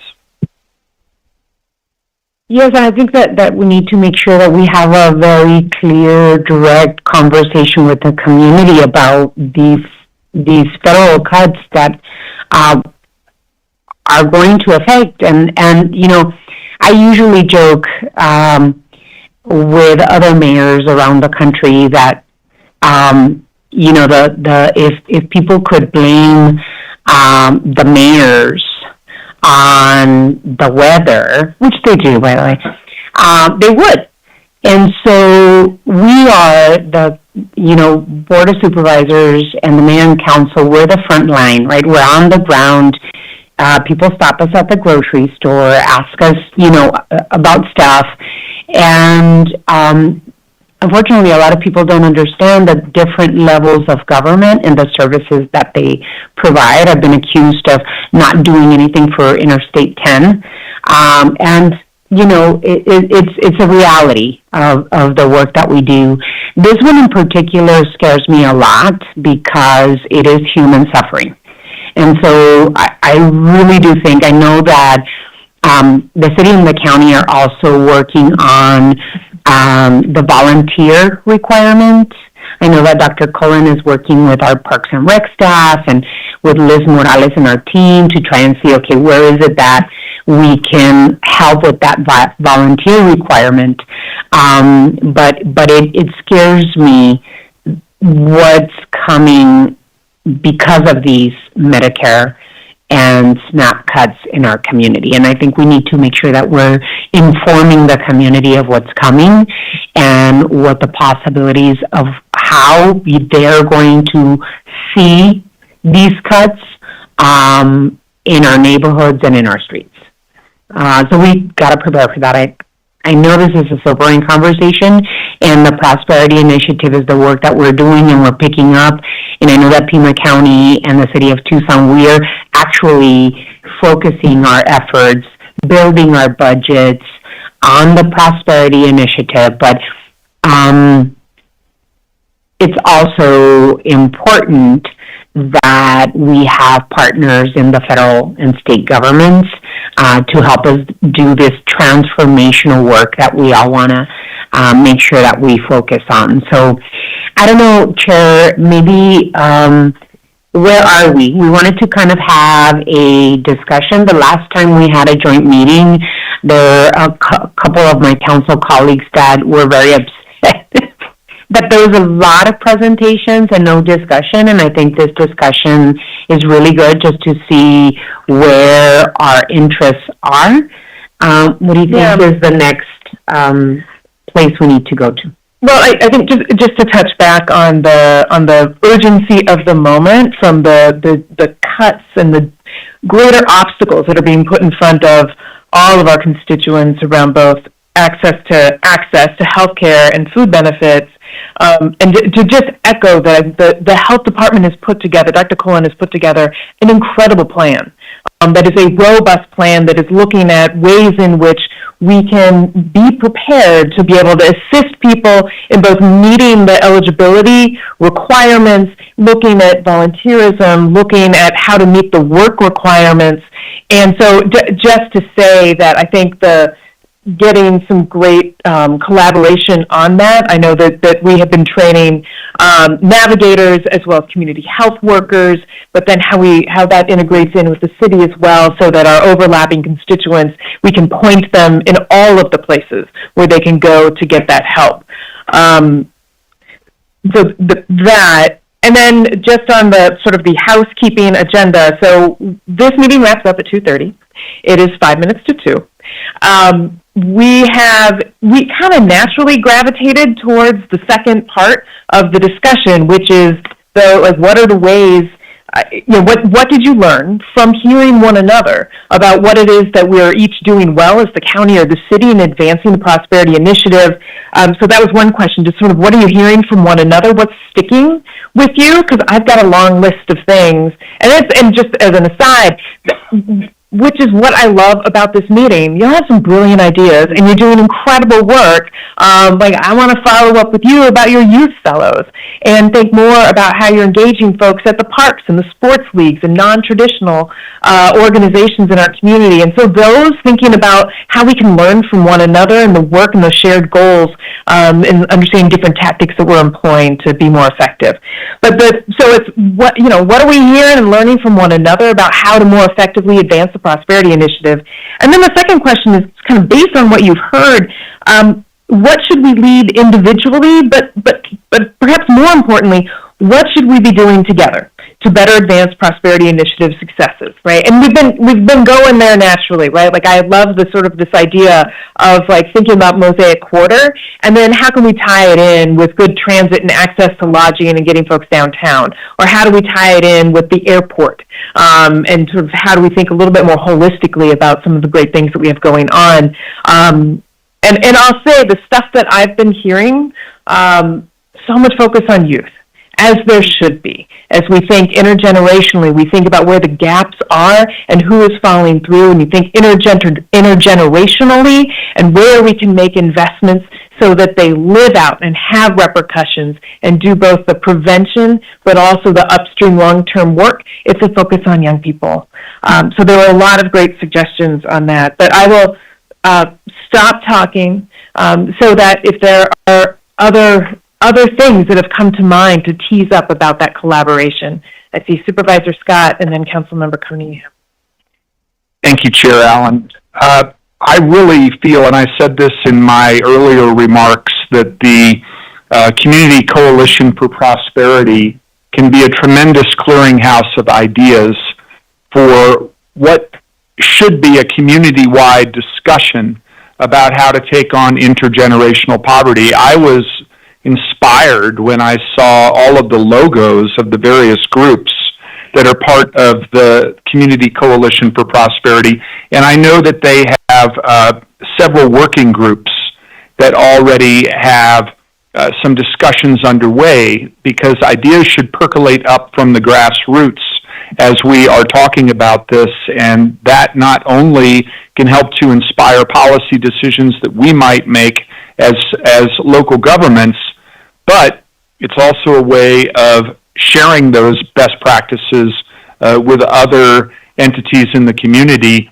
And Chair Allen, both you and I and our staffs, and I was pleased to have staff from the Prosperity Initiative join us in touring Keeling Elementary in the Amphi district and talking with Amphi staff about the family-based interventions that they have in place to not just assist students enrolled on that campus in a very high poverty, high mobility neighborhood, but also to help their parents as well. And it struck me that what we were hearing going on in the Keeling community could well be instructive and helpful to other such communities around Pima County.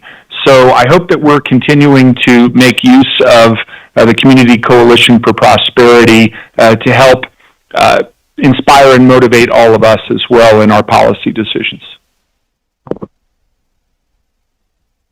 So a couple things about youth sports, and let me start with delivering health care. I still want to throw back to the days in the 1970s where County Hospital was somewhat of a catch-all for the under and uninsured, and we're not going to get that model back. But can we find a 2026 version of that model? That's one piece. I think that it'd be very aggressive, and it would be, it's not been done yet, but it's something that, like, if we're here to provoke thought, let's provoke thought. So that's one of them. The second piece to that is, and I brought this up to a few people who have talked to me about this, is this idea that we can probably, unfortunately with where Medicare is at right now, it throws a wrench in the system, but I truly believe there's a pathway to offering a single payer option for children in Pima County. It would take it would take probably a task force that we'd have to have with some of our local providers, our local nonprofit providers like TMC and El Rio. It would take Pima County Health, and it would take the city, and actually probably the school districts to make it work. The way I understand some of the things to do it is, so if you are in youth athletics in a school district, in public school district, you can purchase additional insurance through the school district for the youth athletics. And so because of that, I think, okay, well, if I can purchase additional health insurance for my kid for youth athletics, why can't I just purchase health insurance? And so that's the leap that I keep talking about. A lot of folks have said, well, there's 9 different reasons why we can't, and I appreciate that, but there's also 9 different ways why we can. And think about this, if we want to talk about affordability, we now are eliminating the cliff for the folks that are working in the middle, that are making between $16 and $28 an hour, and all of a sudden, to insure their child, it's not much more than what kids' care would be. And that's a really significant piece to what's missing in communities around the country. And believe it or not, if Pima County was a state, in area, it would be about the 45th largest state, and in population, it would be the 48th largest state. So we can do this. We have the right population and people to make this work. So that would be, that's my healthcare access piece. On to the youth enrichment piece.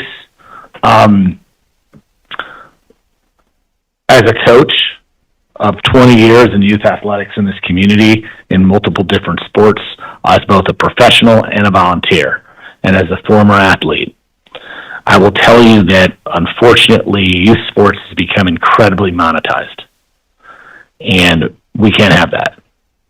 Any kid who gets interested in a sport and then tries to join a team where the 5 kids on the team have been playing that same sport with the same coach for 9 years, that kid's not going to want to stay. And when the parents get the sticker shock for what it costs, it makes it even worse. And this happens in soccer, it happens in basketball, it happens in flag and tackle football, and it absolutely happens in baseball and tennis. And you'd think tennis, it's an individual sport. You get priced out.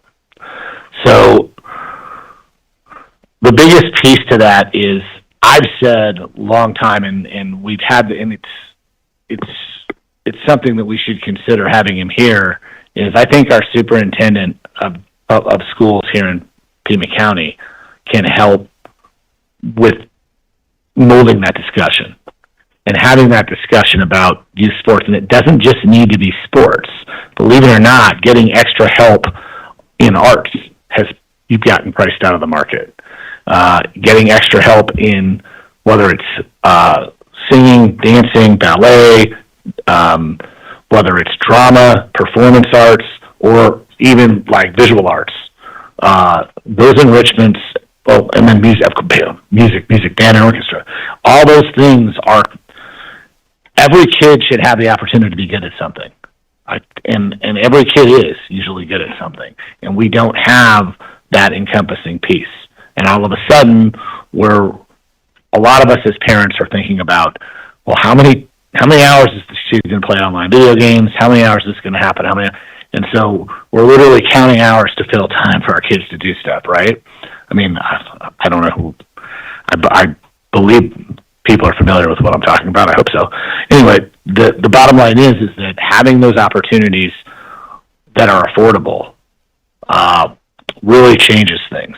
We can run a 10-week basketball league within our park system right now that would cost like $80 for 10 weeks, whereas to play just in one weekend tournament is like $120. And to be on the club that plays in that tournament costs another $100 a month. So those are some of the things that if we really want to talk about enriching youth and youth sports, or again, arts, we want to be able to facilitate those programs. I think Parks and Rec is built for this type of stuff, but the hard part is finding a way to make it all fit together. And we have a lot of folks that don't live in the city limits who'd like to be included in that. So that's where the collaboration comes in. Finally, by having the school districts as our partners, the best person to do that isn't on the city side. So the best agency to do it is Parks and Rec, which is on the city side. The best agency to guide it is Superintendent of Schools, in my opinion. And so that's kind of where these disconnects are. So we were going to have dialogue. This is my dialogue. Thanks for letting me pontificate.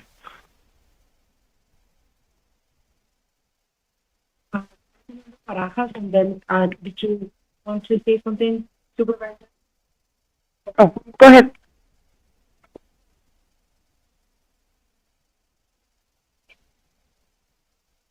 Here. Well, thank you all for that. This has been a great conversation, and I think we have a lot of potential. So we owe you some money for transit, the city, right? And in light of the discussion we've had so far, I think it would be really great to leave here with maybe not a commitment, but at least consideration. Perhaps once we figure out how much money we owe you, you might want to just tell us to keep it and put it into PEEPs. So it could be as much as $3 million. So, but if that would be a fantastic concrete way to move forward a little bit, I think, to advance one of the things we all acknowledge, which is early childhood education, to have an ongoing city contribution as well. The fact that, we need to pay you all more for the transit that is being used outside of, your city limits, I think. Of course, we'll do that, whatever that number ends up being, but all or part of that, I think it would be a tremendous thing to redirect that into whether it's PEEPs or something else like that. And between both the city and the county, we have close to $1.6 billion in the budget that we can do stuff with. So we do have a tremendous potential, and where we put those dollars, it's a statement of our priorities and beliefs for this community. And I think that would be a fantastic and concrete way to demonstrate to our residents that we take that seriously, and we want to continue and expand and grow those commitments. Councilmember Barajas. Thank you, Mayor. I just wanted to touch on the school districts. I do think we need to do a better job of collaborating both on the city and county, because our schools are, facing lower enrollment, and that leads into improving housing stability. I want to figure out stronger pathways for our aging homeowners to, those difficult conversations when Nana, Rosa is going to pass away, who's going to take ownership of that property before, family members want to go out and buy a newer build and not invest in the current infrastructure. So I'm glad to see that there's, projects like home repair, weatherization, incentives to help modernize the homes. So continuing that, but also thinking of more workforce housing with first-time responders, educators, so they stay within the community that they serve. And I would like to add that to the Prosperity Initiative. If I may, one of the incredible work that the Coalition for Prosperity is doing is working with our nonprofit groups, and their goal is to bring additional businesses into the discussion and the table. I would encourage that, and Coalition for Prosperity is an incredible piece of the puzzle of the work that we're doing. Absolutely do continued outreach for our business community. I think it's important to include, the job creators here, right? I don't know where Raytheon is, but I believe they have a big responsibility to their community, which is Tucson. And I'm not sure how they add to the nonprofit sector and reinvest some of their billions of dollars into our community. I'm not sure. And we should know. And then, of course, University of Arizona is a big employer. But other businesses should buy into every piece of the Prosperity Initiative. This initiative shouldn't be, well, I like this piece, and I'm not going to support the others, right? It's a holistic approach to reducing poverty in our community, and transit and transportation and getting people to work is equally important as, making sure that we're not that we're lowering the number of teen pregnancies in our community, and that we're improving housing stability. All of them are important pieces that make a difference to our working families. The other piece, and I think that you said it, Councilmember Barajas, is we should include school districts into the either CC4P conversations that are happening and our own work to make sure that we are learning. You talked about healing, having a beautiful 2-gen approach to their families and not just their students. So I think it's very important to bring in the school districts as well, so that they are centers to be able to offer the services that we have. So what I see that continue coming up are that we do have room to work together on youth prevention, intervention work, youth employment. I know that Pima County has an incredible youth employment program and other youth services that we can complement each other on and expand the work in. So I would love to be able to see how we continue and expand the work with each other, city and county, on youth investments. And I think that 11 to 24 is the sweet spot as part of our prevention and reduction of crime, as one of our 3 cross-policy strategies. And then, of course, I think our small business pieces, that's part of our economic development work on both the city and the county. I think there's an opportunity there that we can work on. Sure. I mean, there is so much that we could do. My notes are extensive. The one piece that I'll just flag, and not that we need to be flagging anything else that we could do together, because I think there's so much already, but just our work around climate.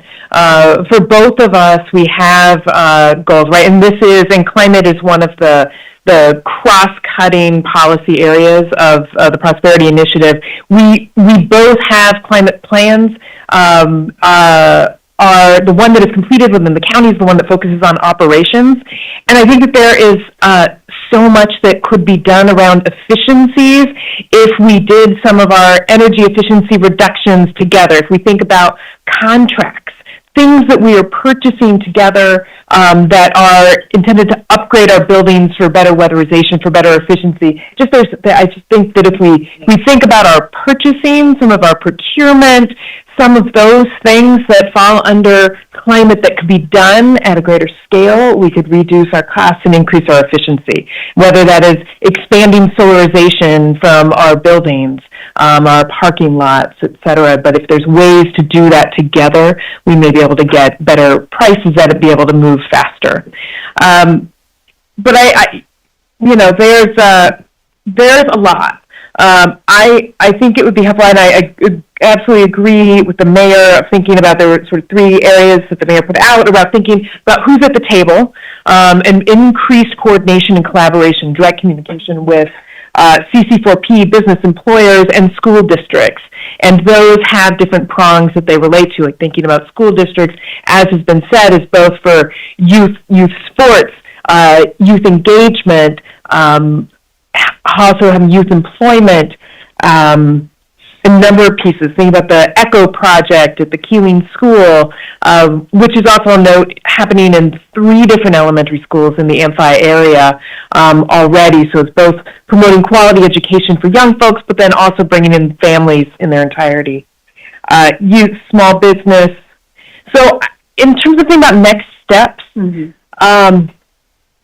I would suggest that we have great notes, and that we could work with the administrator, with the manager, with the notes, and sort of seeing where some of those synergies exist, and then bring it back at a future board meeting and a council meeting, and really refine what we dig into then in the next meeting, and figure out some concrete implementation. Because hopefully we hone in on something that has us doing our work differently, so that we can be more effective. There's just a lot of ideas, and they're great, but we'll refine them. Chair Allen. Supervisor Scott. To the points just made by you and made earlier by Mayor Romero and Councilmember Barajas, in terms of engaging the school districts, there is a long-standing entity called the Superintendent Board Member Collaborative. It's made up of school district superintendents and governing board members, and I believe that Dr. Kevin Stoltzfus, the superintendent in Flowing Wells, is the current head of that collaborative. They change their leader each year, but I think Dr. Stoltzfus is the current head. And then just a request, my own learning style is such that I like to listen, and I find it hard to listen intently if I'm also taking notes. So if there are a master set of notes that either the clerks or anybody else has that they're willing to share with everybody, I know I would appreciate it, because I don't have any. Although you do take really good notes. I've seen you do that. Thank you, Mayor Romero. In a meeting like this one, though, where there's just all of these ideas pinging around, I'm less likely to be taking notes and more likely just to be listening.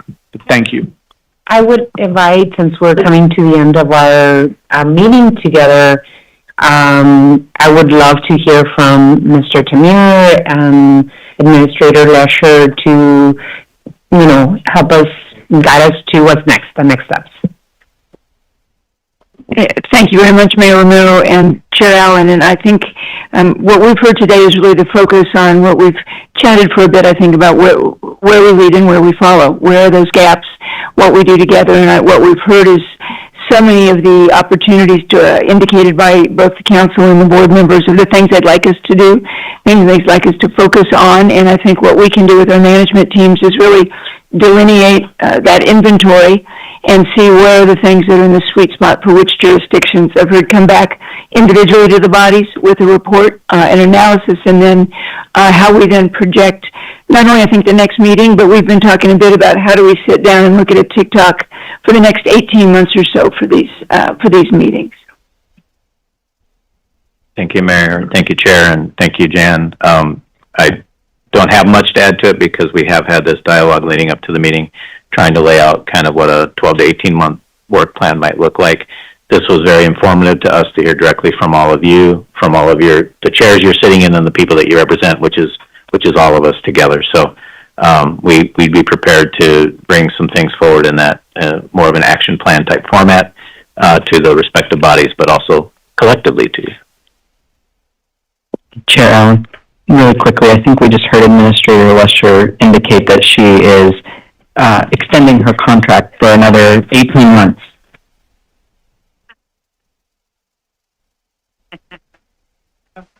Great listening, Supervisor Cano. Well, Chair, thank you so much for helping us, think about this meeting and bringing in the Prosperity Initiative. I love the idea of preventing crime and unsheltered homelessness, and which is something that we're working on ourselves. I'm very excited about the Prosperity Initiative and the focused attention we're kind of landing on, and looking forward to our continued, not just conversation, but action on this work.